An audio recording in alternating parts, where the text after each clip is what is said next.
You're listening to the Allman Report on NewsTalkSTL. It's a fancy Friday here at the Allman Report show. Good morning this morning and good evening this evening, everyone, on this fancy Friday. So, I'm going to have to, before I start, because things are going to get pretty heavy in this first segment. You know what I mean? Then Phil Valencia is going to come on the show with me, my old pal. You guys, of course you know Phil. His son Ethan is producing this show, doing a fine job. The Valencias are all over the joint. And then Doug Giles is going to come in. But I thought, I'm going to begin a couple of ways because I want to kind of let the air out before I get started. And to give you a little bit of a kind of a comfy zone before I get into some of the darkness. And it's not, you know me, I'm never that dark. But it's pretty heavy because we have a lot of really super serious things to talk about, and one of them you will be familiar with. And so a couple things I'm going to do. So I'm going to begin the show by taking a shot of whiskey. Ethan Valencia, you have your Pepsi over there? Oh, yeah, of course. Okay, well, I have my Angel's Envy in a little cup. Look at that. Uh-huh.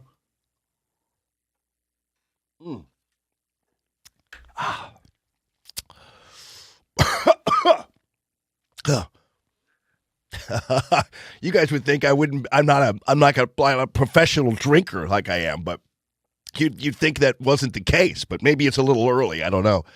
Not as good as the Bridal Spur whiskey we sell out at Billy's at the Bush Family Brewing and Distilling, but Angel's Envy, we have that out there too, and woo, it's pretty good.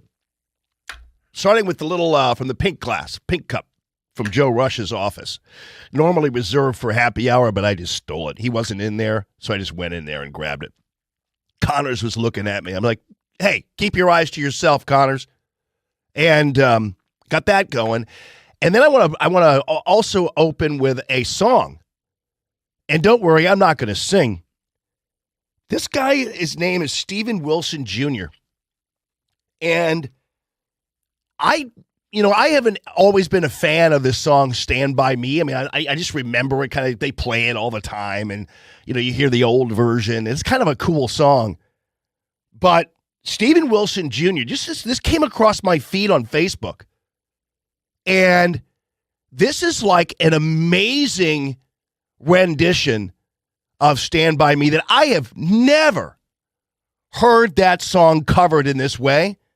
And so, aside from the whiskey, I want to treat you to a little music first, and then I'm going to get into it, okay? And if that sky that we look upon should ever tumble and fall, and those mountains, they ever crumble into their sea,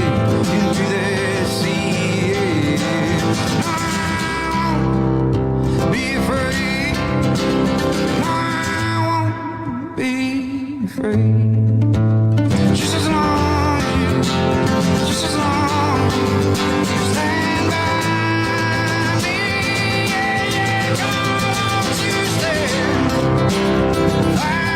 me, Ethan Valencia, that's not half bad, is it, man? No, you've brought good music yet again. This is at some music festival in South Dakota. It's a live performance. Yeah. That sounds good. Guy's groovy. He's wearing this great hat. He's wearing a bolo tie and a sweater. A light blue, like a turquoise shirt with some embroidery on it and everything else. Won't you stand by me? So now we have that out of the way because I want you to hear something beautiful and peaceful and just absolutely just mesmerizing. Before I get into what I now believe is a very, very serious matter. And the serious matter is that we have right now in this country a grouping of election interfering terrorists. And they are known as the mainstream media. These individuals are interfering with our election. They're trying to manipulate the election with bald-faced lies and propaganda. This is worse, in my opinion, than any kind of ballot shenanigans or whatever, because it's so institutionalized in our country. This is traitorous activity on the part of our news media. They are using public airwaves, FCC, government-regulated airwaves, to interfere and sabotage the election for Donald Trump. That is happening. This is more than just media bias. This is terrorism. These people in the mainstream media are threats to this country. They are threats to my community. They are threats to my family. They are threats to me. And we've known this all along. We've known about the treachery of the mainstream media, but we haven't taken it seriously enough. We just kind of chalk it up to, oh, they're just liberals on TV. They're just liberals on TV. These are no different than foreign actors interfering in our elections. It is a crime. And I don't know where I sit in terms of what to do about it, but this is serious business. And it came really to a crescendo with the lies being told about what Donald Trump said about Liz Cheney. And the Drudge Report, which is probably the top shelf propaganda-wielding terrorist organization on the planet. If you look at the headline, it'll be sticky the entire weekend. And it says that President Trump and the Kamala Harris campaign is promoting this lie. The Kamala Harris campaign is promoting the lie that Donald Trump wants Liz Cheney executed. It's a complete and total lie. It's not something that is out of context or just something they missed or something they did this way or that way.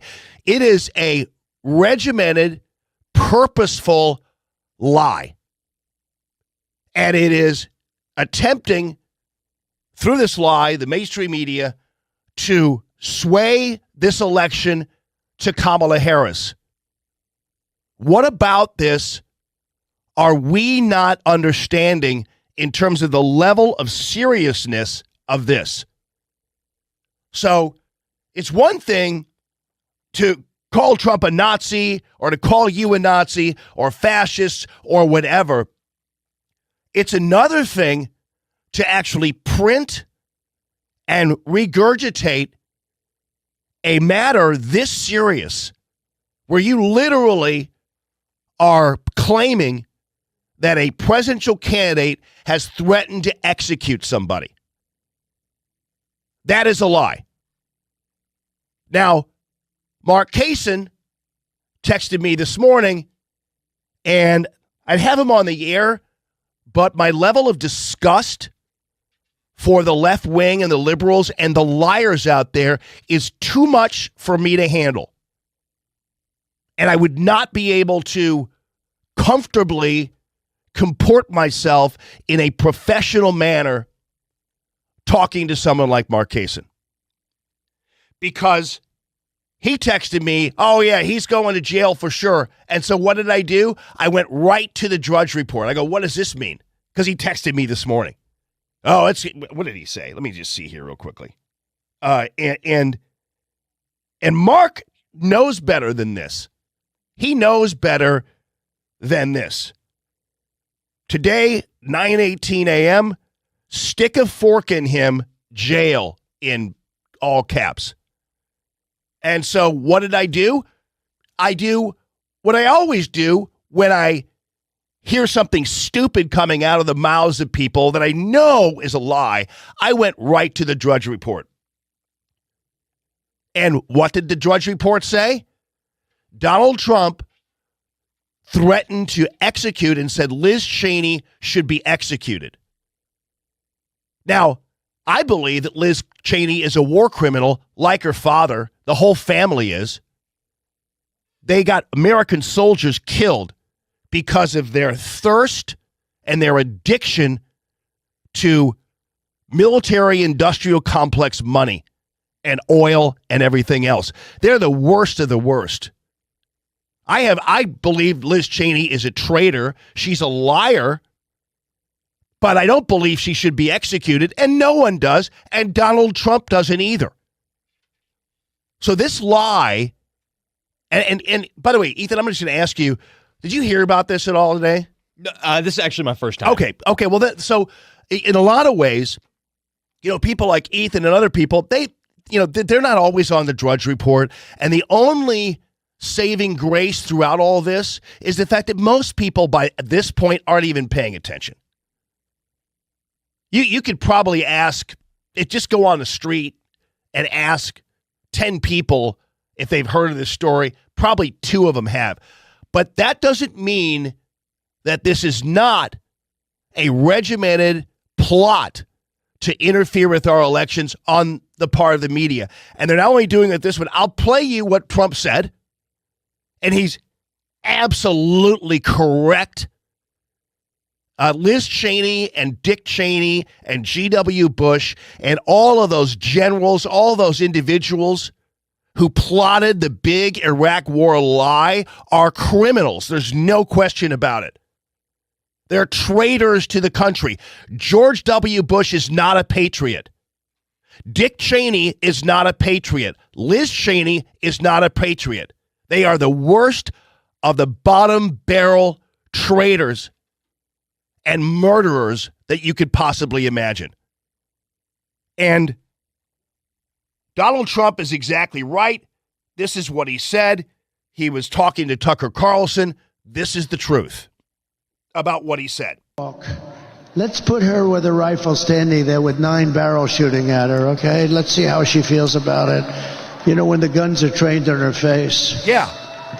So he's likening this scenario to what it's like to be in a war, what it's like to be shot at, what it's like to have you as a soldier, what it's like to have you committing yourself to the United States of America because of your duty and either getting killed, shot at, or in harm's way, the way the Cheneys forced thousands and thousands of our American soldiers to do.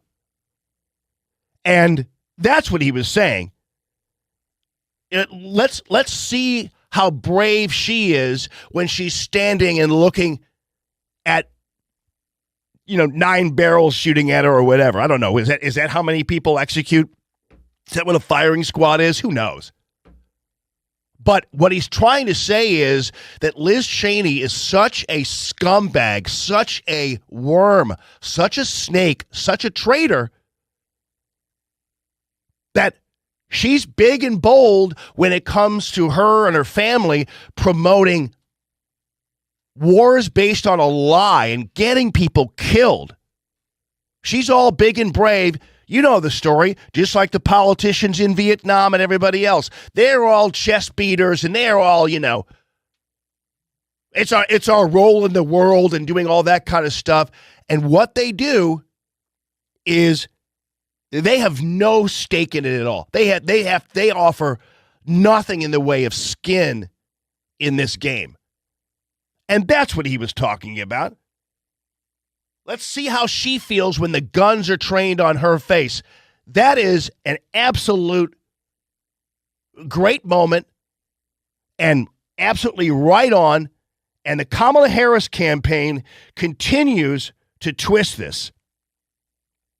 Kamala Harris's campaign implied that Trump called for Liz Cheney to be put before a firing squad. Totally and completely fake. And this is all about Trump pointing out that these people are stoking foreign wars without being willing to fight on the front lines. Same thing with all the Ukraine chess beaters and all these left-wingers who suddenly love war.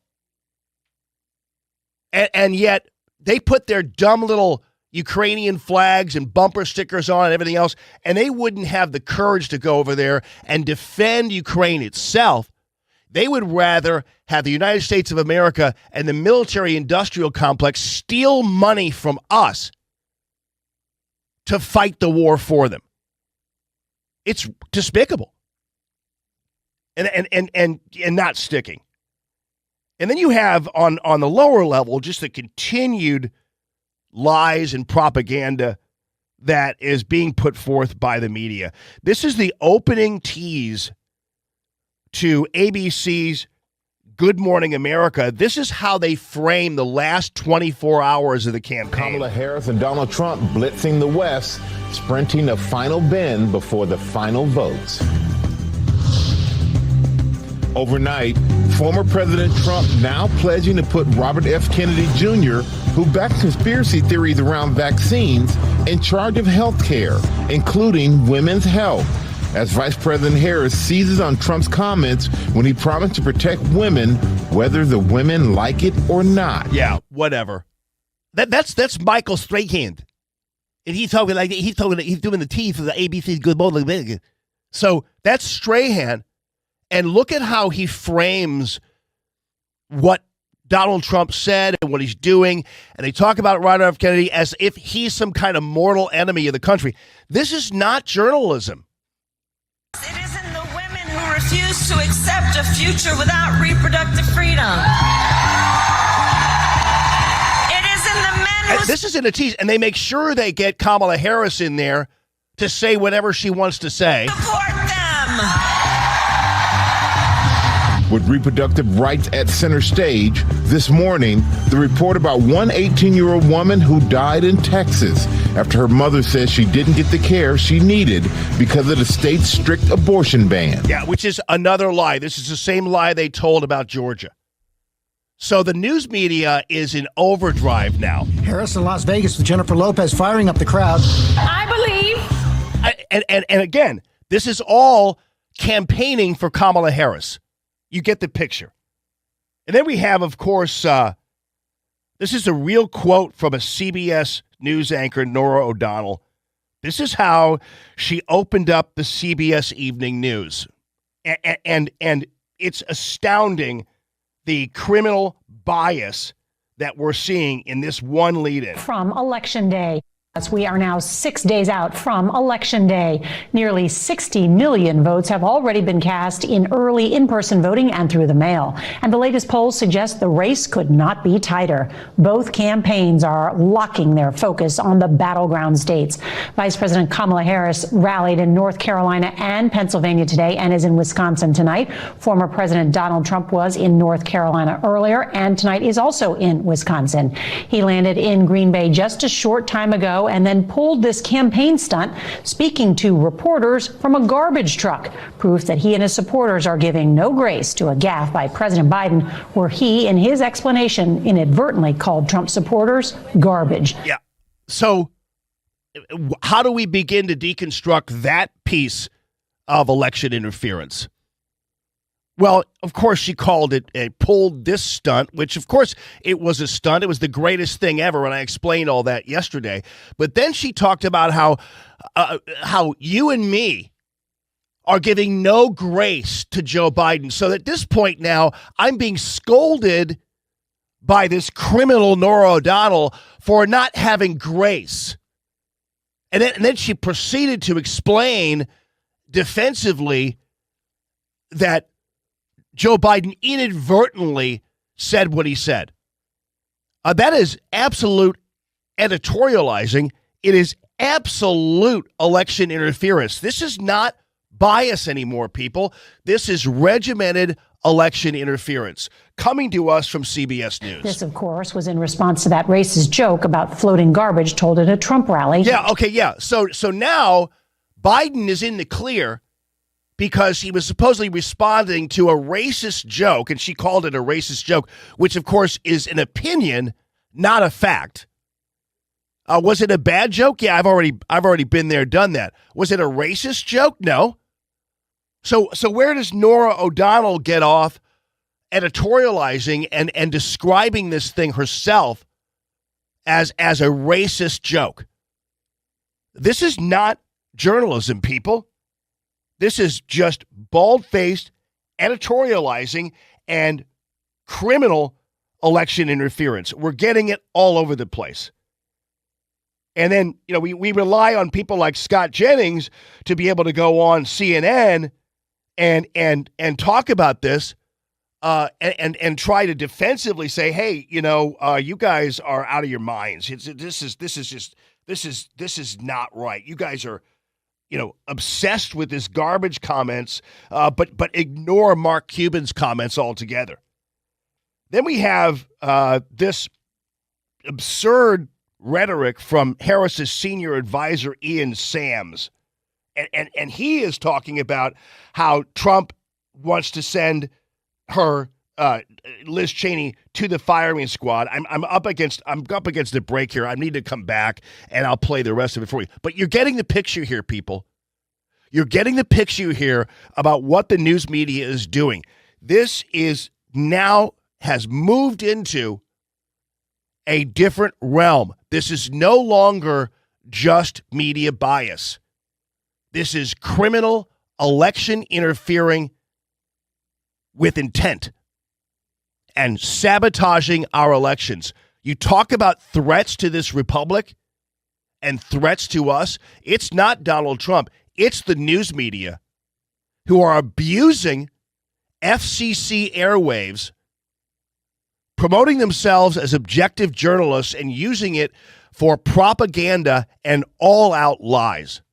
And it's despicable, and it is now entered into a brand new phase. This weekend, it's going to get even worse because these people are absolutely trying to swing the election. All right, people. We'll let you know that Newstalk's Fine Jewelry, these guys are just absolutely amazing. And love Eric Swanson there. He's been on the show here before. But we also, of course, have Richard and Jackie, husband and wife, owners of Newstalk's Fine Jewelry there, Doherty, Ferry, and Big Bend. And they have all kinds of beautiful things for you. Diana, who's the daughter, Diana Newstalk, will always make you a king or a queen for $250, she says. Because they've got all the kinds of jewelry that you possibly need. Gold is back. Gold is in. Plenty of really beautiful gold jewelry for you. Just outstanding and amazing. And then you have, of course, the wish list and layaway programs now. The wish list is where you can go in and you can say, hey, I love this, I love that, I love that, and put it on the list. And then when your significant other, your husband or wife or whatever come in, you see what they love, and so they're guaranteed to be happy in the holidays without you having to guess. So it's fantastic. They have these beautiful lab-grown diamonds. WowDiamonds.com is where you can see it all. It's Newstalk's Fine Jewelry, WowDiamonds.com, right there at Doherty, Ferry, and Big Bend. They're open this weekend. I encourage you to go on in. Thank them for supporting free, common sense, conservative radio, and appreciate them for supporting me for as long as they have. Love these people, and you will too. WowDiamonds.com.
You're listening to the Allman Report on News Talk STL.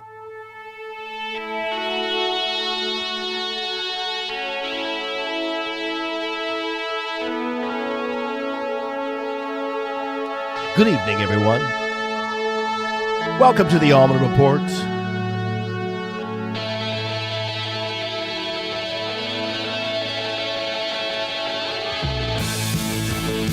Yeah, by popular demand from Phil Valencia, In Excess. This isn't the guy that hung himself like in a bathroom, is he? Shh, a little bit. Like, it always happens. You know? Love these guys, and there's some backstory, and it's like, damn. Oh, yeah, there's backstory. This is a great song, though. Top 10 songs of all time, my opinion. Yes, indeed, ladies and gentlemen, Phil Valencia, my guru. You're my pretty much everything. My guru, music guru. You're my food guru who hates mayonnaise. Oh, dude. You are my politics guru. I always rely on your intuitive sense of what's going on. And so I'm glad you're here. Thanks, And by the way, I just, I got one thing to say about this. Are you a whiskey guy? No. Okay, I didn't think so. You're kind of a beer guy, though, aren't you? No. Oh, but you have seen you drink beer, talk about beer before. Stella. Oh yeah, Stella. I'm just one of those Stella guys. You go down to Bogota, Colombia, and they got Stella bars down there, and they do Stella and vodka, Stella and gin. They use it as a mixer. That's the base. Yes. And I didn't have one when I was down there, but I thought, what a great idea. So I get back into St. Louis, and I get a 6-pack of Stella and some gin. Did it yourself. And I'm half on my ass in about 5 minutes. Because I'm not a lightweight by any stretch, but that was a little much. And this Angel's Envy, by the way, I was just saying, there's too much like brown sugar in here in that. You know what I mean? I don't need too sweet. No. Yeah, it's a little too. I don't need like a graham cracker in my whiskey. You know what I mean? Mm-hmm. So anyway, I don't mean to be all snobby and everything about that, but that's how it goes, dude. So I open up the show because I only know one other person who disdains the news media as much as I do, and maybe even more, and that's Phil Valencia. By the way, Ethan Valencia, of course, Phil's son, is producing the show, so it's glad to have this room full of Valencias. Yes. Now, you call him Beans. I do. Where does that come from? Oh, when he was very, very, very small, he was. I think I just started calling him because he was eating beans, and I just eating beans, Yeah. beans, and then it just kind of caught on, and Yeah. I don't know. I've never really actually polled him to see if he likes it. This is the most public place I've ever been called Beans. Yeah, right.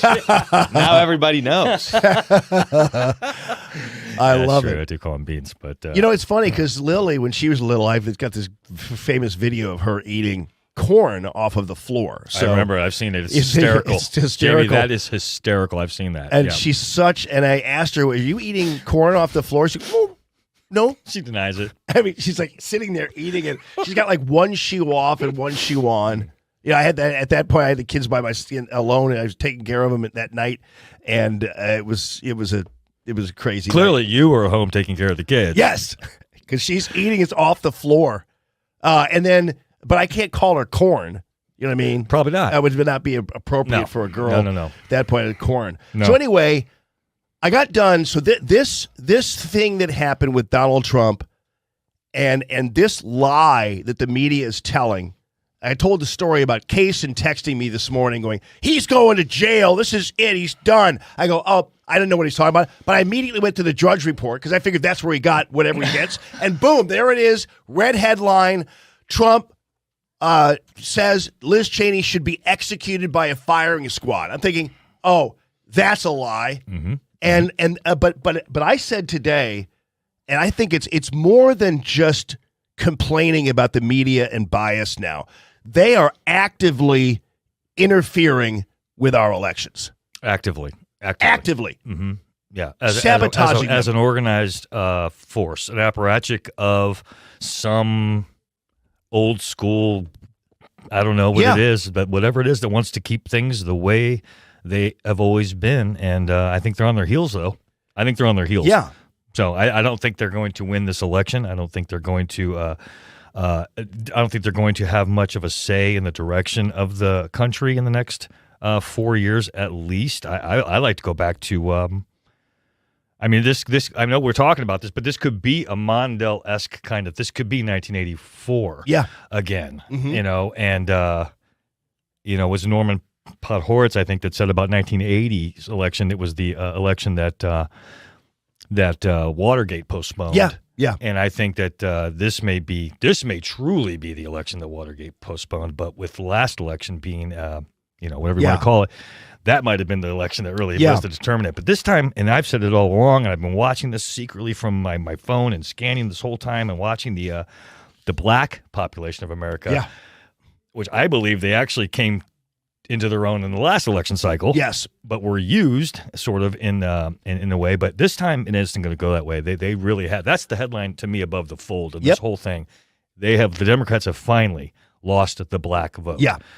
I have repeated this almost every day because I still believe that Donald Trump's going to win the election, but he's going to win it without Republicans.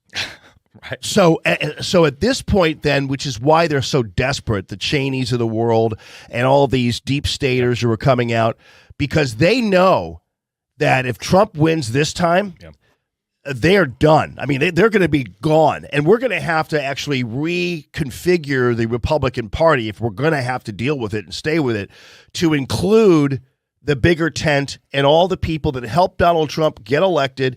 And we're going to have to rent a garbage barge and put all those other Republicans on it and float it away. Yep. And the same thing with the media. And I'm interested in Trump winning for the country and for our future, but I'm also interested in winning so that we can once and for all rid our society and our political structure of these people in the media and the people in the Republican Party who have been so bad to him. Amen. It all still, you know how I am. I go back to the old days and the stuff that I've just watched and learned growing up, and this is nothing new here. This is all leftover tentacles, I think, of the 70s, to be honest with you. I mean, this is leftover. This is, maybe we're seeing the end finally of the tentacles of the movements, which I guess changed the direction of the country for whatever reason. We have all of the different political small groups that were formed and factions, and whenever we lost sight of the American identity, if we even had one, before we had a chance to, and we grew up in it in the 80s completely oblivious. We were living in the Reagan era, which was almost a fantasy land versus and so I feel sort of I'm not old enough to feel legitimately responsible for being unaware of what was going on, but we certainly were dancing in it when it was going on, and we didn't realize that, we weren't realizing that things like the women's movement, I hate to pick that one, but the fact that all the broken homes that were happening, all the things that were happening in society while we were in the 80s, I mean, 3 out of 4 of my friends were divorced homes, whatever. Yeah. We were just living our lives going about it, but it was all adding up to a sort of a fragmentation, I think, of America. And I think this might be, again, I say the last election probably was really the terminus. Yes. But this might be, because of ageism, too. A lot of these people look at McConnell leaving. I mean, to me, that's the end of an era. That is seriously the end of an era. And a good end, I think. Right. And it's interesting you mentioned the women's movement because I think that this other element, if Trump is reelected, we're going to have a little bit of downtime to start to go back in time and figure out because Trump not only is going to go running roughshod through the deep state and start to release all kinds of information, he's going to start releasing files, whether it be the JFK files, whatever, but it's going to give us some downtime to go and reflect on how we have been duped over a number of decades by the Republican Party, by the left, and everything else. And we've talked about the war, the Iraq War, all that kind of stuff, and then realizing the military-industrial complex and realizing Eisenhower was right all along, and we were wrong, and we were duped, and I feel so betrayed by the Bush-Cheney wing of the Republican Party. But when you go back in time, like you mentioned the women's movement, you know, I got to tell you, my mom was not a women's libber necessarily, but by necessity, she kind of took on the Virginia Slims. Sure. And smoked them, actually. Virginia Slim, and I hated that because every time I'd steal cigarettes, I'd rather steal them from my dad, who smoked Merritts. For sure. And my mom smoked those Virginia Slim things, and, 15-year-old boy does not look cool smoking a Virginia Slim. And I'm like, Mom, can you change your cigarettes so I could steal, and by the way, how I didn't think that she didn't know I was stealing her cigarettes is beyond me. Because what would happen, right? Yeah, right. You know when some are gone, right? Yeah, right. You do. So anyway, but she because she had to reinvent herself. She went from having patterns, McCall's patterns on the dining room table, to having books teaching her how to sell life insurance. Okay, she had to kind of get out of it, right? Well, Betty Friedan's version was okay. That's probably the version. Exactly. Okay. Exactly. Right. So that was an empowerment just by the designs of a changing society. And they were getting divorced and all that kind of stuff. And so my mom she had 6 kids still, younger at that time. This was like 6? Yeah. I'm the youngest of 6. So she would feed us in mass. We'd eat, what, on a shingle, right, creamed eggs, meatloaf, you name it. I loved her food. But anyway, but the other side of it, and she had her piles of, Red Book magazine and, all that kind of stuff. And you remember the time back in the day, though, where the women's movement, the Gloria Steinems of the world, it was part of an aggressive plot to dismantle the family. It was an aggressive plot to separate families, to get women out of the house so that there was no anchor, That's right, nothing. And then what happened is you had the latchkey kids, you had daycare, you had preschool, all these places where the kids would go, and then that's when the school system had them. And once you broke up that family unit, kids would come home to nothing. That's right. And you could mold them in the way that you wanted to. That's right. Yeah. You got it, man. That's it. And there's a big gap. There's a chasm that Friedan realized later when she recanted some of her earlier, when she saw how the hijacking was happening of the movement by Steinem and then even more. Steinem had the luxury of being the feminist that we all wanted to, date. See, until then, we hadn't seen a feminist that she kind of reshaped the, the look and the feel. Yeah. And that did a tremendous amount for moving the movement ahead. People don't appreciate that as much as they probably should. Well, and then parallel to that, the women's seen Betty movement. Friedan, you'd understand. Oh, yeah, I know. I've seen her. That's what I'm saying. Yeah. Right. The women's movement, parallel to that, was another movement, and that was to cut the nuts off of men. For sure. So I was telling this story, and Ethan remembers it because it was last week, and I can't remember what context it was in, but I remember the days when Alan Alda, oh my God, yeah, would appear wearing a sweater on Cosmo, on Red Book, all these things, and he was the sensitive male, right? And he was the example of the male. And how they managed to do this is beyond me, but it was absolutely a plot to demasculinize men. Absolutely. There's no question about it. Absolutely. I'm not sure exactly what the motivation there with the I don't think of it that way like it's a strategy, but I don't understand what the benefit was of selling to women at that point in time. You don't really need a job. You need a career. Yeah, you need a career. And then I guess the shaming of women who didn't like that. We've heard about this our whole lives. I mean, my mom left the home and went out and got a job, and she got a career. Yeah, so there you go. And I benefited from it, no doubt. But to shame the women who didn't want to do that, and then everything that's happened since then is sort of because we allowed them to get away with that. What they did to women, the American women who just wanted to be home. The 50s. I don't know how old your mother is now. I know she's getting up there, but 95. She was a mom in the 50s. Oh yeah.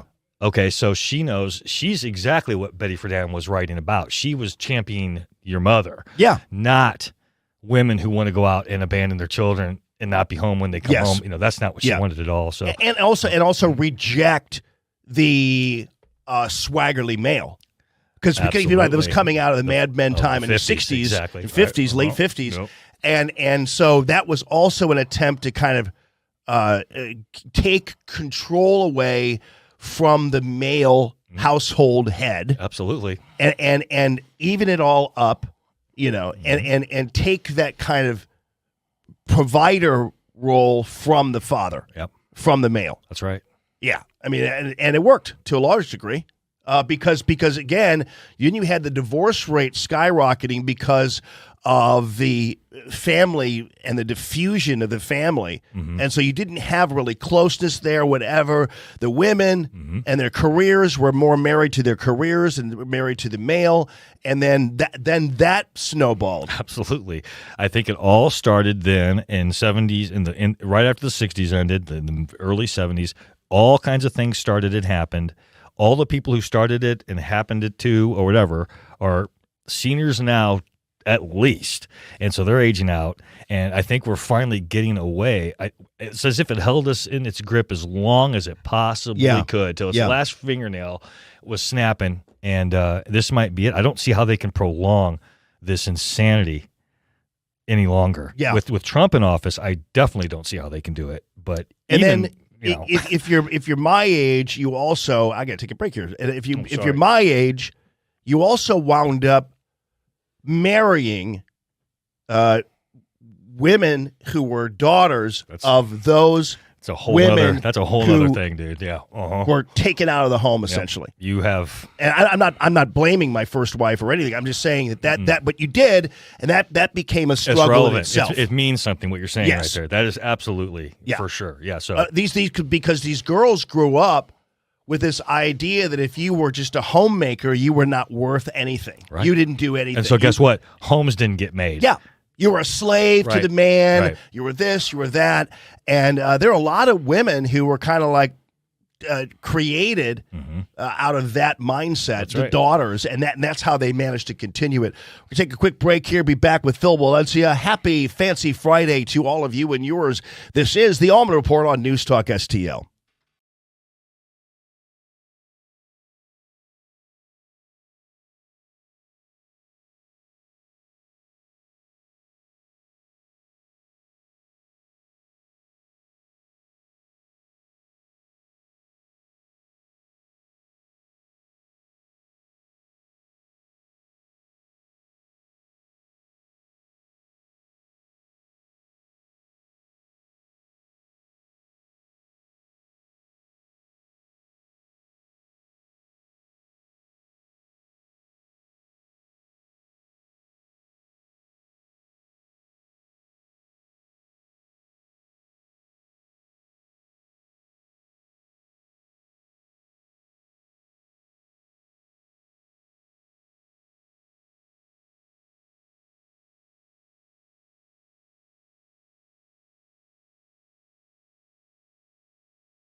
You're listening to the Allman Report on News Talk STL.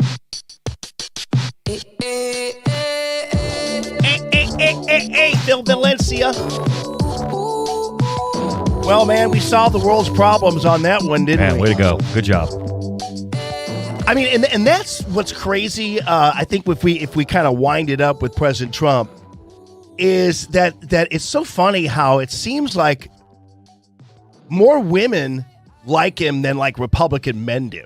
These Republican pansy men. And I think he was on to something when he said, well, yeah, you guys, you Republican dudes who think I'm just not washed enough for your little salon that you're living in, I'll just make sure that your wife and their lovers vote for me.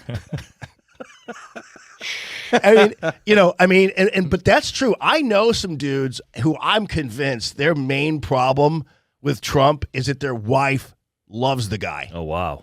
Like because women love men. Yes. Like real men. Mm-hmm. And so they love masculinity and swaggerliness and all that kind of stuff. And and pansies drive them crazy. Mm-hmm.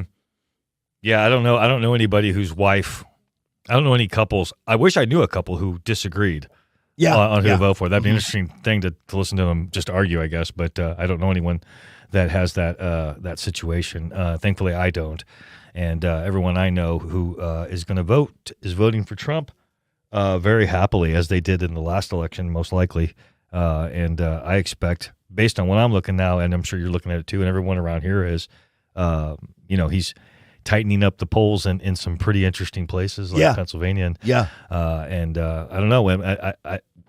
I asked you a text. I said, I thought maybe you voted early. And then I almost slapped myself when I texted you after that. I was like, he votes on the day of the election. I'm going to vote on the day of the election. I don't know. I mean, I do try. I mean, I'm glad a lot of Republicans are voting early. I really am. And they seem to be. A lot of women are voting early. Mm-hmm. I think sometimes that might be a mechanism of just having more time than some men do, depending on your household situation, whatever. But I think it's incredible. But I don't know why. I think it's just because I still might do it, but I mean, it's Friday, so yeah, right. I get Monday, I can vote early, whatever. But you know what? Stay with me one more second, okay? I'll be back here with Phil Valencia. This is the Allman Report, News Talk STL on this fancy Friday.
You're listening to the Allman Report on News Talk STL.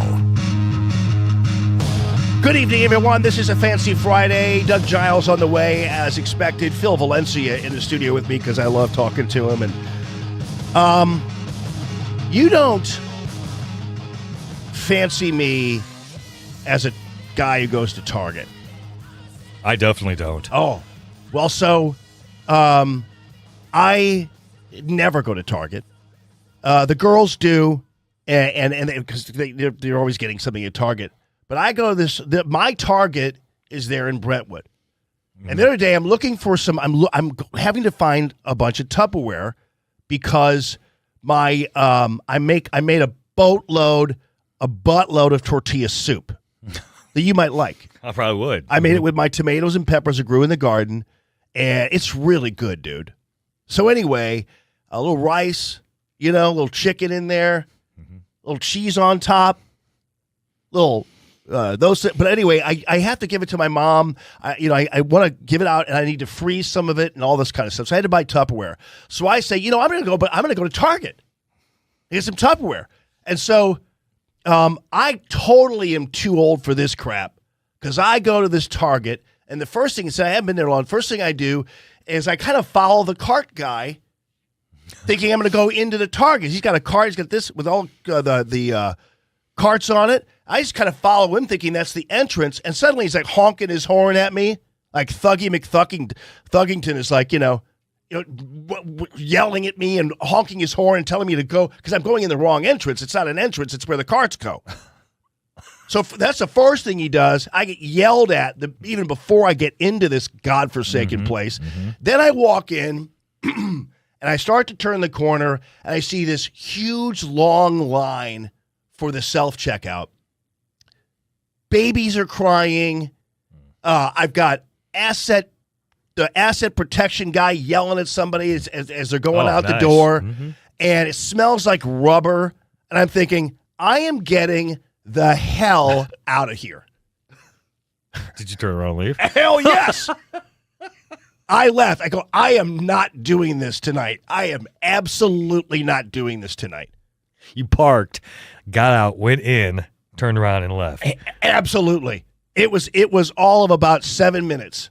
And I was like, I absolutely not. And the only thing that would have been a solution is if I grabbed my 45, went into Target and told everybody to get on the ground so I can go shopping and get the hell out of here. Right.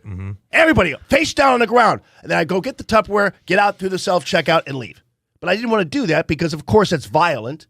Yeah. And it's criminal activity. It's a bad plan. Which I'm not into. That would not be a good plan. Or I could do some science fiction thing and freeze everybody. But I couldn't do that because I didn't have Dr. Smith with me from Lost in Space. Right. Who could have pulled that off. So, So wait. What do we do with the soup? Well, I wound up getting it from Deerberg's. I got wound up Tupperware. You went to Deerberg's and paid 40% more. Yes. Easily. Yeah. Okay. But then I get to see the hot cop there. She's cool. Always there, and even though she's not, shall I say, attracted to men. So, that's but all anyway, right. It doesn't matter. That's all right. Neither am I. Yeah.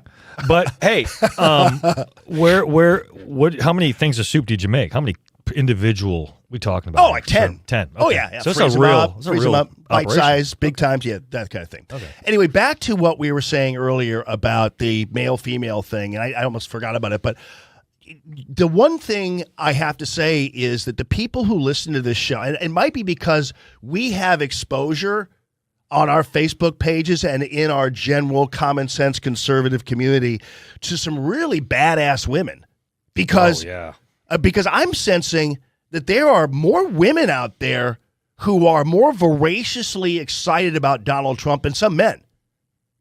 This time around, I would agree for sure. Last time, I wasn't sure. Oh, not so much that time, but I had to go back too far. But I sort of blamed women for giving us Obama, probably unfairly. Yeah. But I've always blamed suburban women. For giving us Obama.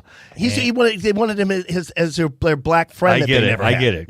Cult personality. He was a good guy, whatever. But the second time, it's like again, like another 4, really? Right, really. So I have a bias against I think I've relinquished it a little bit to the point you're making. I think women this time around got it. They got it together, and men may be missing it a little bit. This might be I don't know. I can't wait to see what this turns out to be. This election is going to be interesting. Trump would have beaten Obama in 2012. Romney was a pansy. He was, and women didn't trust him because he was a shuffling. That's right. Baby pansy. Yeah. And he should have won that election in 2012. Romney should have won that.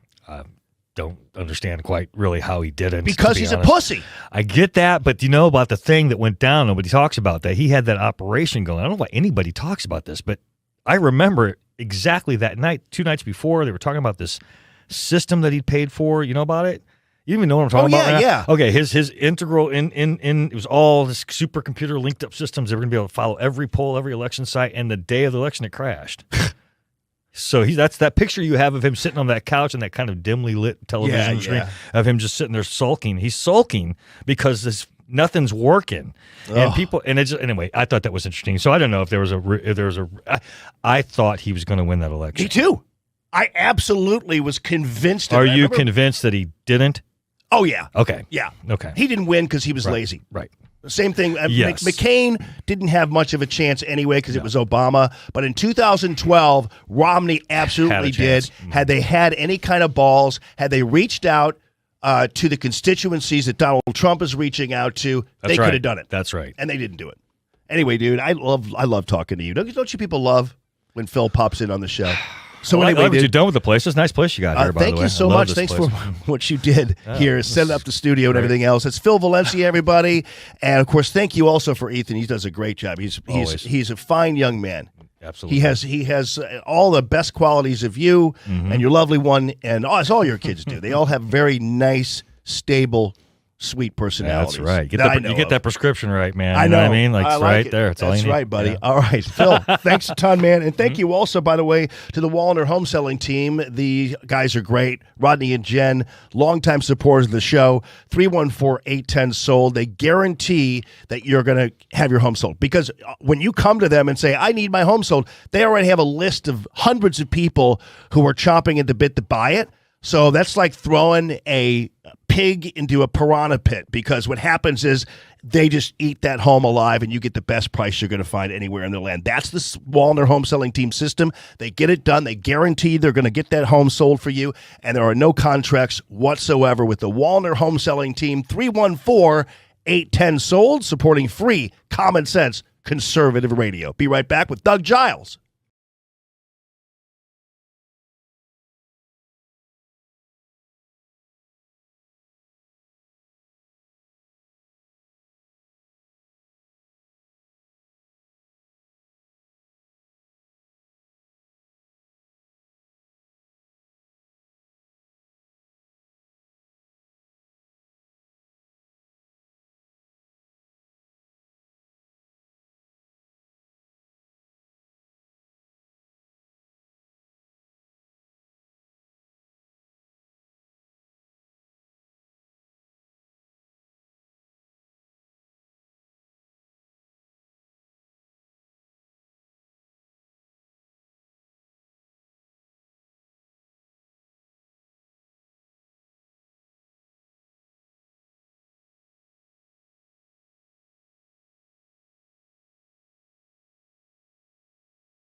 You're listening to the Allman Report on News Talk STL.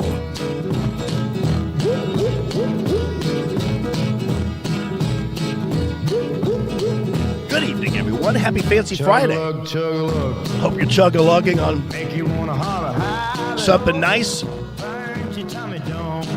I did have that Angel's Envy, and I didn't want to holler Heidi-ho. I was like, I want to holler, get me something stronger, and it doesn't taste like candy. Doug Giles, ClashDaily.com and DougGiles.org. Welcome to the show, brother. How you doing?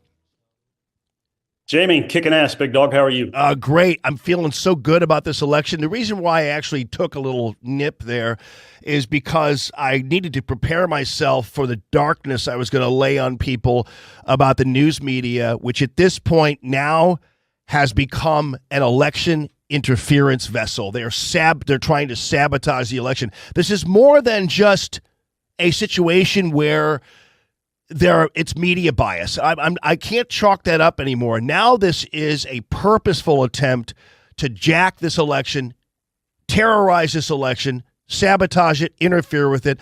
I think we hit just peak level with this fake story about Donald Trump wanting to execute Liz Cheney.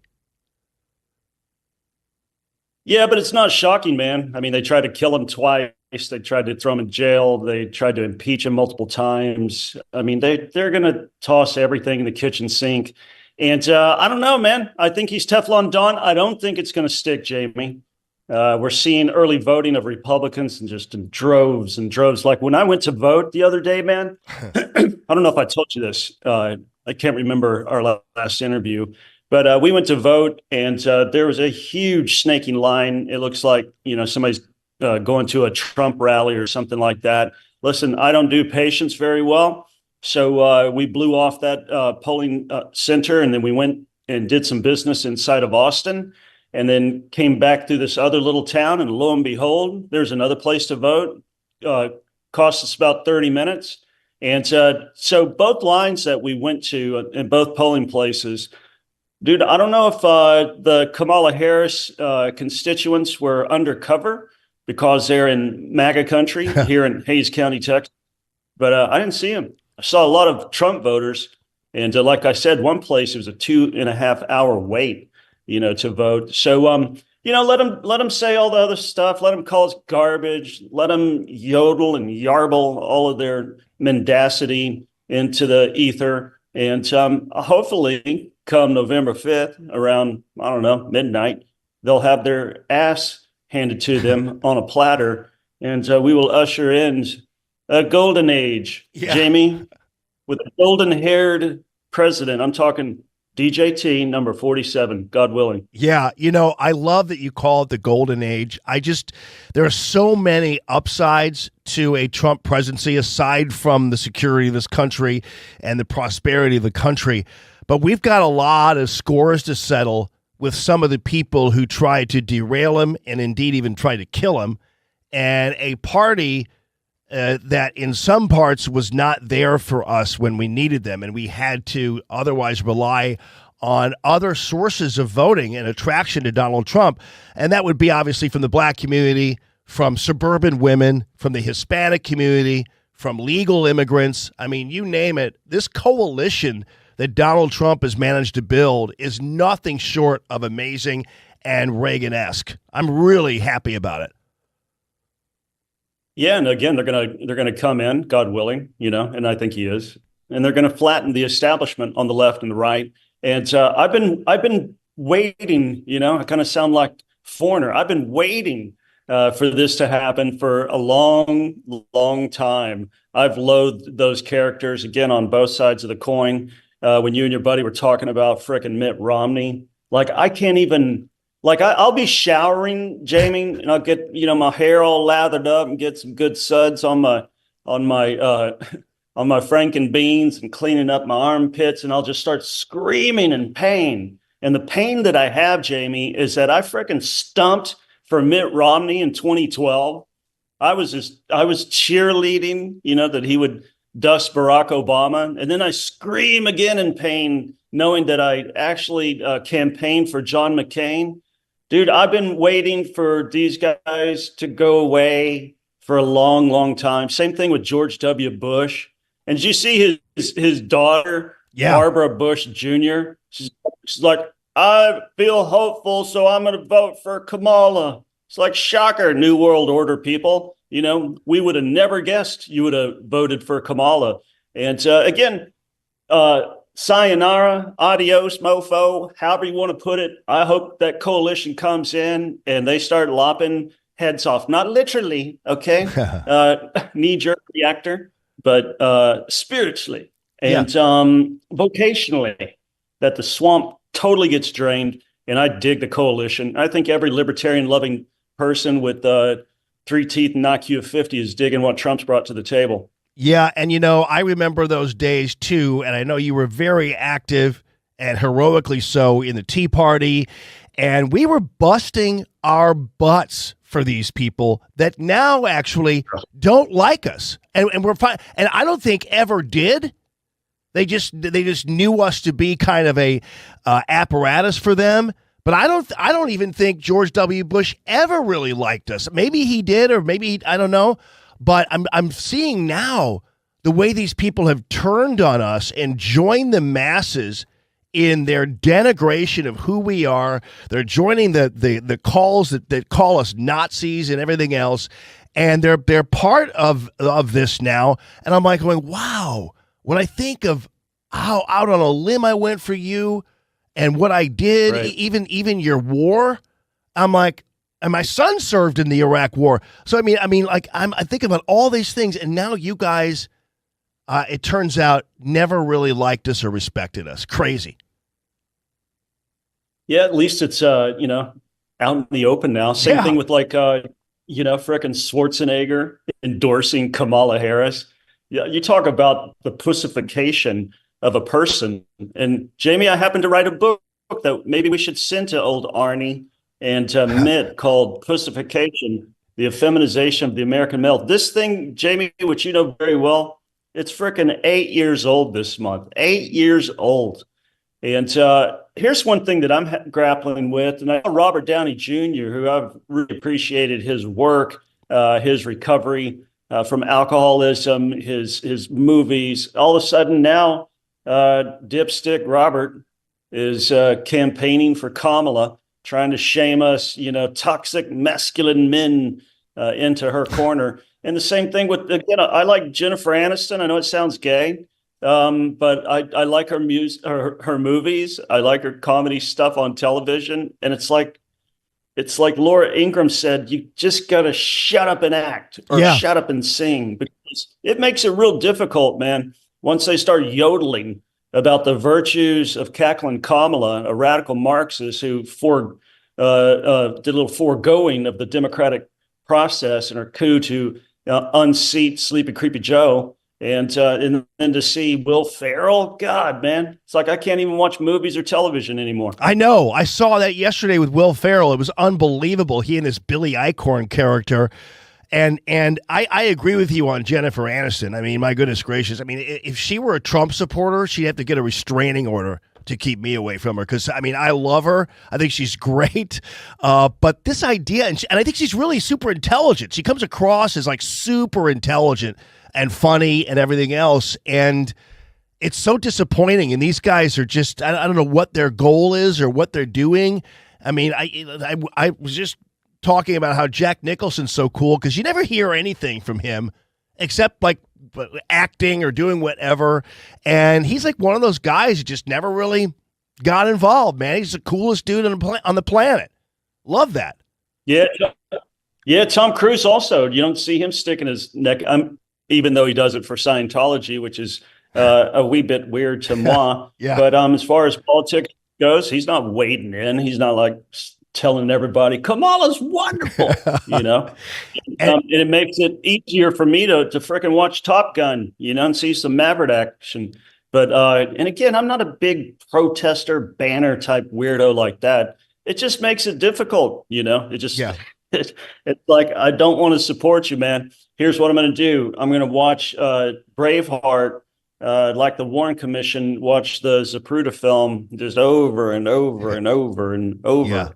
until they unearth something pretty badass, maybe Yellowstone. And speaking about badass, man, I don't know if you are a Netflix person. The Territory, which is kind of Yellowstone set in Australia, that's a pretty epic little limited series. The guys are guys, the women are hot, and there's no transgendered weirdness pushed down your throat. It's just cattle ranching, shooting, Aborigines, just kangaroo type stuff. Yeah, no, I'm really thrilled about that, and also about that when you put up the picture of the Pussification book, I immediately thought, I got to tell you, it was relevant then, 8 years ago, but I think it's suddenly looks brand new to me because it's really super relevant in 2024. I mean, I think that's pretty amazing how that thing has maintained its relevance over 8 years and continues to be almost brand new. Yeah, Ted Nugent told me when it first came out, we were doing an interview, and he said, "You know what, Doug?" He said, "We should get a frickin' airplane, fly over every university campus, and just do these airdrops of your book, Pussification, onto them." It's you're right. I wrote it in 4 months. I did it at a cigar bar, heavily influenced by martinis, dirty martinis, by the way. And then boom, it comes out. We put it in gender studies category, Jamie, on Amazon, and it unseated Bruce Jenner's book, Caitlyn. And Caitlyn in about 1 week. Pussification comes out, bam, knocks it down from number one. It stayed in number one for, I think, 4 or 5 months, something like that. And it's just showcases, man, how young men have turned into tinkerpots and snowflakes and have been completely effeminized and pussified.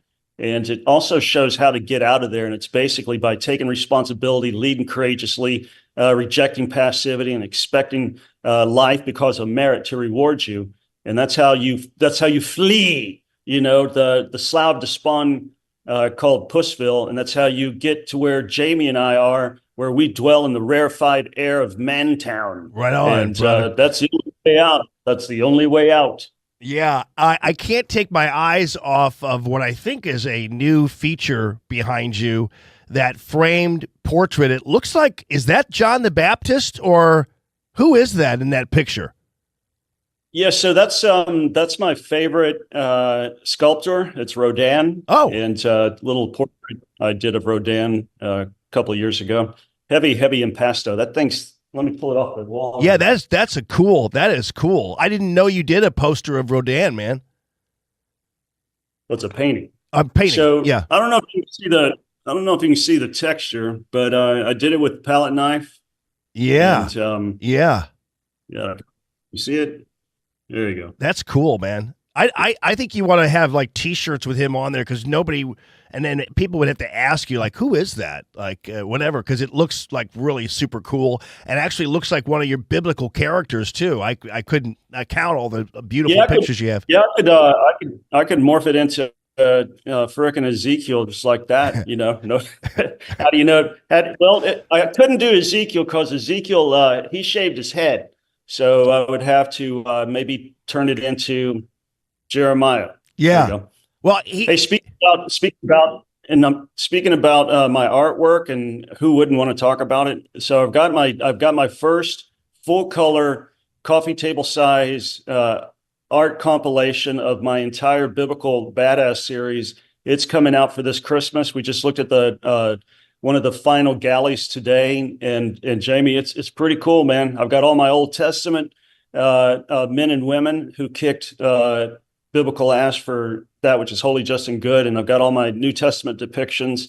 I will say this, Jamie. I'll go out on a limb. There's nothing like it from an artistic standpoint, especially in regards to Christian depiction of the biblical protagonist, because nobody will go where I go in depicting them not being these little frail white skin China doll figurines of holiness. These guys were rough. They're rough cussing fishermen. The biblical women also. Yeah. They were smoking according to the scripture. and they would stick a tent peg through your head if you were on the wrong side of God's business. Wow. I guess they'd have to see the scripture description of them as hot. I wouldn't say, they didn't say hot, but they probably described them in a very detailed way. Like Rebecca says that she was extremely beautiful. And that, I mean, God created her and God inspired the scripture. And so here you got God, just saying, hey man, I did good on this one. And several of the women throughout the scripture said that they were beautiful of face and form, Jamie. Nice. And and so when we think, a Christian woman, we're just like, well, the uglier you are, the more holy you are. It's like, says who, man? Esther was a knockout. Esther would have never been able to save the Jewish people if she was just eating Twinkies and not washing her hair, but, like once a week. And, and she's, fit with, violent halitosis. That wasn't the biblical women, back in the Old Testament. It wasn't the biblical women in the New Testament. And again, it's a beautiful thing just to read the Word of God instead of have your mind abused by what religion has done to men and women. Just get into the freedom of what the Scripture brings to bear upon the soul. And that's what I dig about you. You're unique. You let God craft you, like God make you a holy smartass. You use your tongue and your multiple talents to serve Him. Same thing with me. You're not gonna put your hands on me. You're not gonna form me.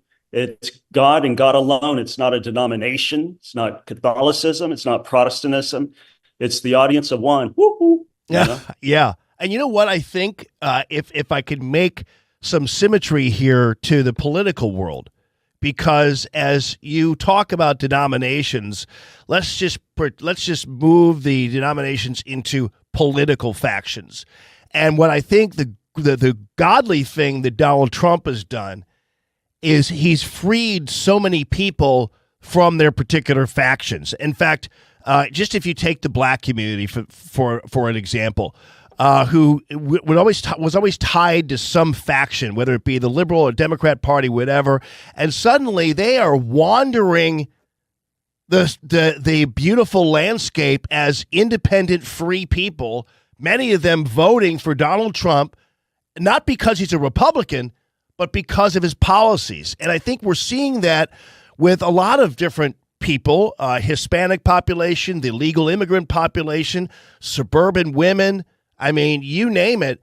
And those people have all been kind of freed from their factions and are able at that point to pay attention to making America great again and that kind of thing. It's not dissimilar to those of us who do not believe that our denominations are more important than our dedication and love of God.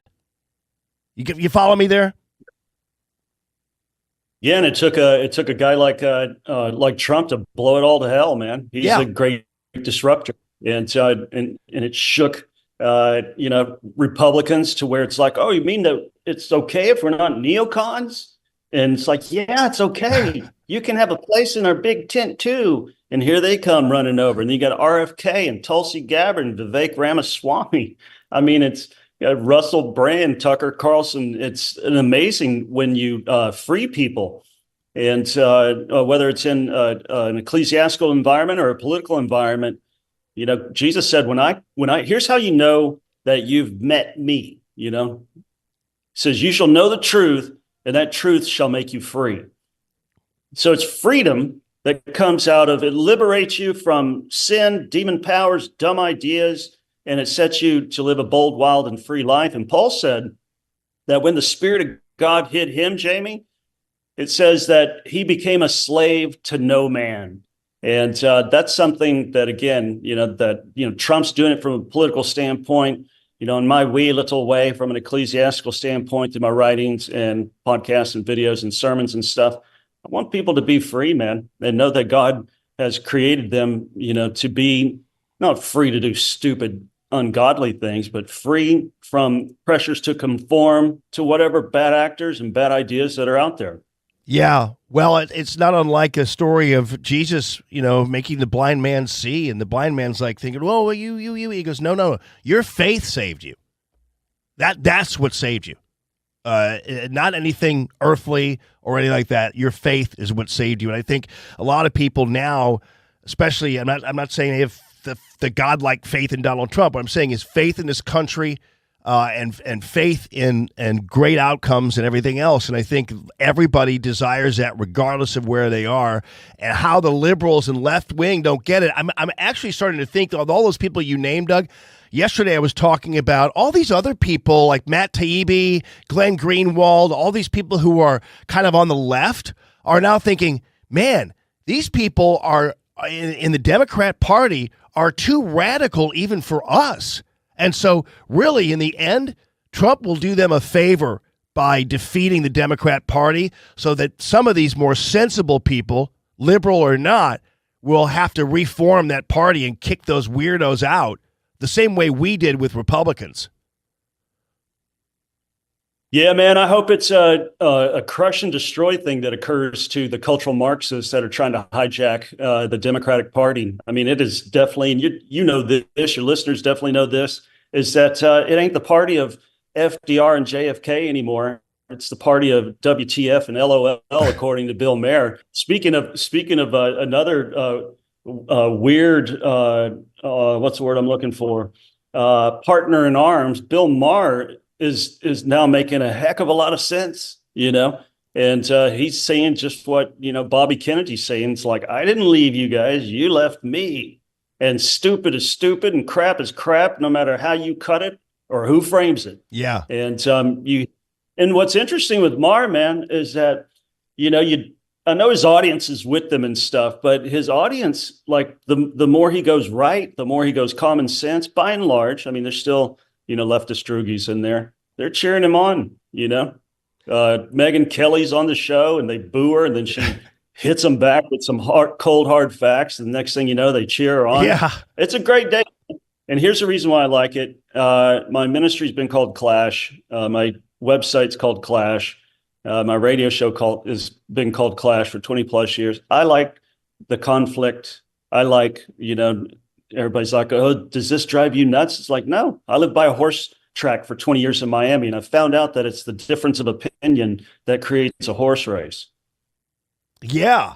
Well, that's interesting. And I didn't know your ministry was the Clash ministry. That's awesome, because I think that's important, because it's worth the fight. It's like when Kamala Harris gave her speech at the Ellipse, she basically told people, I pledge that when I'm president, if I'm president, I'm going to have a big meeting with all these other people, and I'm going to have experts, and I'm actually going to have them run the country. I'm like, wait a minute. Woo. What the hell, So something's worth fighting for. That's the great thing about Trump is that he fights for what he believes in and doesn't give in on it, and doesn't talk about creating a committee to run this country, even though obviously you have to have certain people in your midst. I get it. And by the way, just on that note, I got to tell you, man, whoever's running, I don't know who it is, but whoever's running his campaign now, and especially when I hear him tell the story about that garbage truck, whoever's doing this stuff between the Trump war room and the advice they're giving him to do these kinds of crazy things, even the McDonald thing, I don't know who these people are, but they are doing a fantastic, amazing job. Yeah, it's a beautiful thing. Matter of fact, Jamie, yesterday I ordered one of the sanitation vests, and on Sunday, I'm going to preach in it. I knew you would. I mean, it's so funny because I talked about that yesterday. We were doing this whole thing, and I go, wouldn't it be great if just all of us started wearing these sanitation vests? And of course you got one. Of course Doug Giles has one. $13 Amazon.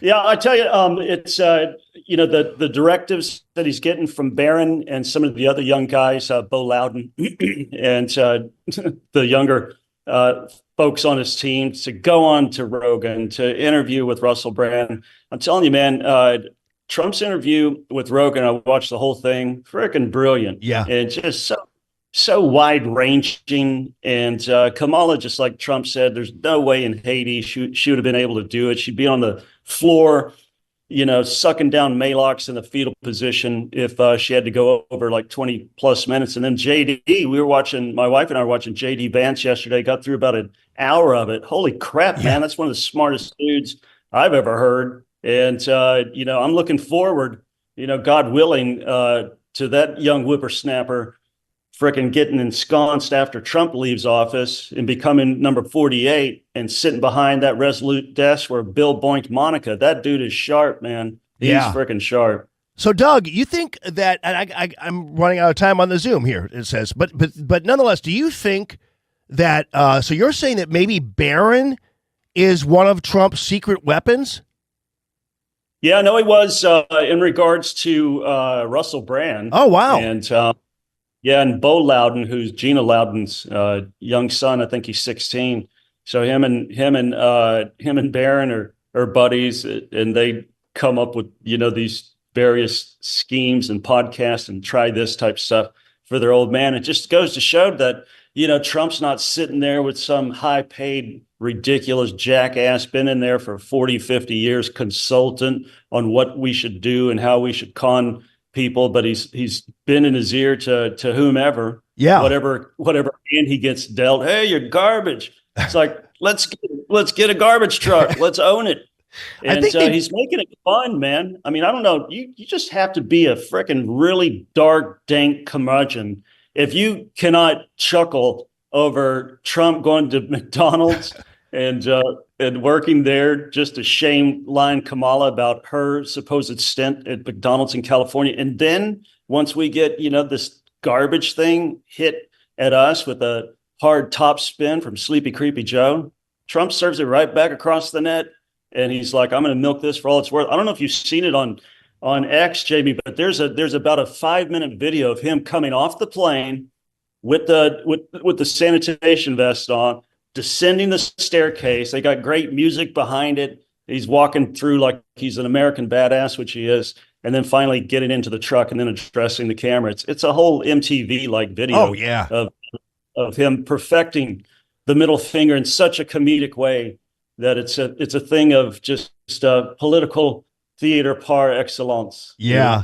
That 5-minute story he told from the stage about how that all happened and about getting up the stairs and all that kind of stuff, and then talking about wanting to maybe put his jacket on, and then they said no, maybe you shouldn't put it up. Maybe you should just wear it up there. And so the fact of the matter is, as much as these guys have great ideas, the great thing about Trump is he's got a sense of humor and he's rolling with this, man. He's just having the fun, and that must be also why I think Bo and Barron must have gotten him in with the Nelk brothers too, because that's a winner. My son's 20 and goes to ASU. These guys love the Nelk brothers, even though a lot of people don't know who they are.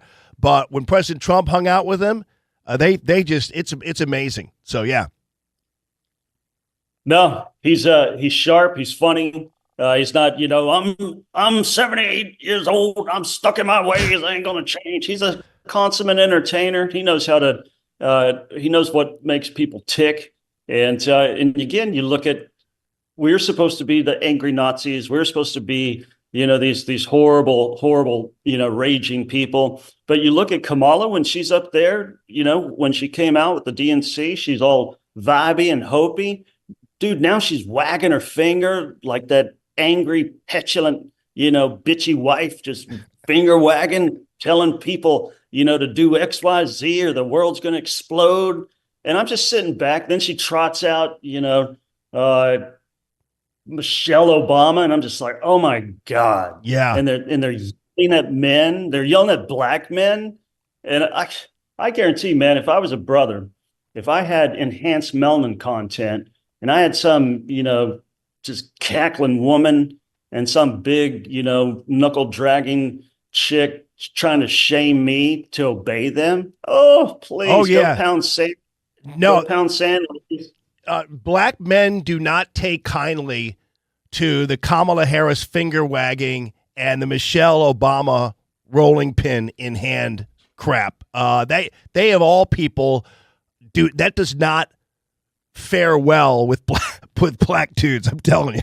I was at a cigar bar in Austin in 2016 before that election, and some brothers were in the bar with me, and we're smoking. And so politics is the big topic, obviously. And I thought I would jack with them, Jamie. So I said, so, hey, guys, so, blacks usually vote Democrat. I go, you guys going to vote for Hillary? And one of the guys recoiled. He went, hell no. It wasn't just like, nah, or, I'm kind of thinking about Trump. Trump's an innocent candidate. He went, hell no. And he like recoiled about a foot, like after you shoot like a 600 Nitro Express, pushing a 900 grain bullet out of the pipe at 1,950 feet per second with 608 or 6,800 foot-pounds of muscle energy. He was like, no.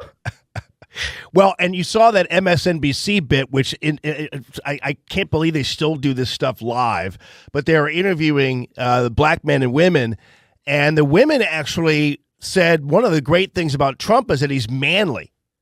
So, the black women don't take kindly to the Kamala, Michelle Obama vibe either, or at least the well-adjusted ones don't, Yeah, I like how Mark Cuban said, Trump surrounds himself with these abecedarian chicks. None of them are smart or accomplished or intelligent. And it's like, whoa. No. First of all, no. Second of all, are you myopic? Can you not see just this incredible, deep bench of female talent that's around him? And so to me, the more that they keep blathering their bogus stuff and their specious threats, I think the more people who are common sense oriented, liberty loving, I think the more they're going to turn their little happy bus to the right. And hopefully it's going to be in such a ginormous, dramatic way on November 5th that it's like Trump said, it's just way too big to rig this time. Yeah, I believe that. I thought maybe in 2020 that'd be the case, but I was wrong. But I think this time around, absolutely. And I got to tell you, Cuban just doesn't even realize that Trump married a woman who speaks 5 languages. So Cuban's wrong on so many different levels. And I know he's trying to backtrack it now, but that's the truth. So, hey, brother, it's been great having you on for as long as you've been able to be with this Fancy Friday, and really appreciate you, man. We'll check you out at DougGiles.org. You guys pick up that book, Pussification. I guarantee you 8 years ago, you give that to somebody for Christmas, and they're going to think it's like a book that was written 2 weeks ago. So, yeah. Amen. All right, brother. Stay rowdy. I definitely will. You too. That is the great Doug Giles, DougGiles.org, and ClashDaily.com is where you can find him. So, yeah. We'll be back here on this Fancy Friday with the Allman Report on News Talk STL.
You're listening to the Allman Report on NewsTalkSTL. Good evening, everyone. Happy Fancy Friday. And, the election interference and sabotage on the part of the media that I've been talking about is not just on the national level. It's also on the local level. And I'm going to take you to Nashville, where a television station, Channel 5 there, censored an ad for a furniture store. D.T. McCall and Sons is a furniture store, and the furniture store finally said, hey, you know what? You need to call these people out because the guy narrating did like his impression of Donald Trump. My fellow Americans, I was this close to wasting $200 on hidden charges at the lumber yards. These are sick people. Until I saw this beautiful ad from my friends at DT McCall's. They're great. They're not going to charge you for any of your hoses or cords or haulaways. The lumber yards are going to rip you off. How the hell are you supposed to use a dryer without a cord? Nobody's ever seen anything like it. Go visit my friends at DT McCall's and stop the hidden charges on day one, believe me. So Channel 5 in Nashville said no. We're not gonna air this ad. And then that ad, by the way, went on the internet. It got 1 million views. So this news outlet absolutely should be ashamed of itself. Here's a second ad. Can I just ask Chris and AJ to come up on stage? Look at these guys, beautiful people. These are two of the Americans who run DT McCall's, the home of free delivery and no hidden charges. I don't know how the hell they do it. You look at back there, look at the fakers, the fake discounts. Those are the lumber yards. We're not happy with those people. But we love DT McCall's. These are great people. Check them out today and stop the hidden charges on day one, believe me. So that was censored too, and the Channel 5, this is also censored on a Super Talk 99.7 WTN. These are Cumulus Media and Scripps Media owned outlets. So Scripps, formerly Scripps Howard, and Cumulus are the big mega corporations that decided that they were not going to air these ads. And, of course, it's just another example of the kind of twisted bias. Even they can't have any fun. This guy is clearly just mimicking Donald Trump. And so it's not a political ad by any stretch. You're actually mimicking a folkloric figure like Donald Trump. He's like it's like you're imitating an actor or whatever else it happens to be. And these people have no sense of humor, and more importantly, they have built-in bias where they do not want any kind of semblance of Make America Great Again in any way, shape, or form that they can't control. And so when somebody tries to put an ad up for a furniture store using a guy pretending to be Donald Trump, they can't even handle that because they're that afraid that Donald Trump is making an impact even when he's not really there and it's somebody imitating him. So there you go. That's the way of the world on all levels of the media. You guys have a great and blessed rest of your weekend. Thank you very much for being with me on this Fancy Friday. Ethan Valencia, thank you too, brother.